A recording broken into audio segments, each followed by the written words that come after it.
Assalamualaikum warahmatullahi wabarakatuh. Perkenalkan, nama saya Pratama Wibowo dari kelas 11 2. Di sini saya akan menjelaskan aliran listrik sistem pengisian pada kecepatan sedang dan kecepatan tinggi.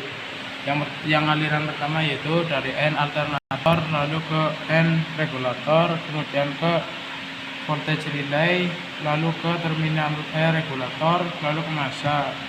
Hasilnya, aliran ini sering disebut dengan neutral voltage atau tegangan netral.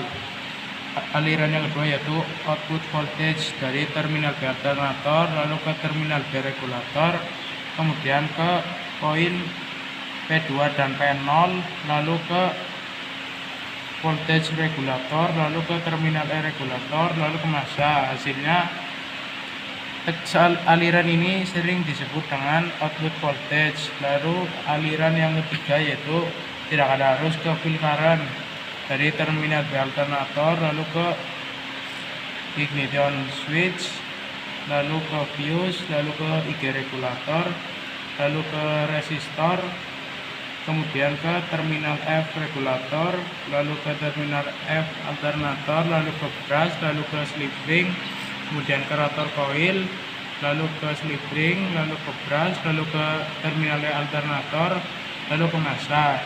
Bila arus dari resistor menuju ke terminal F regulator, kemudian ke terminal F alternator, lalu ke brush, lalu ke slip ring, lalu ke rotor coil, lalu ke slip ring, lalu ke brush, lalu ke terminal E alternator, lalu ke massa. Hasilnya rotor coil akan menghasilkan magnet, tapi jika koil P2 dan P0 menempel, maka rotor coil tidak ada magnet. Aliran yang keempat yaitu output current dari terminal B alternator, lalu ke busi beling, lalu ke baterai, lalu ke massa. Sehingga baterai akan terisi kembali.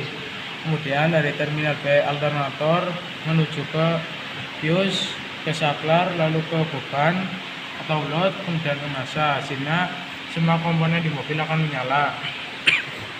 Sekian dari saya. Wassalamualaikum warahmatullahi wabarakatuh.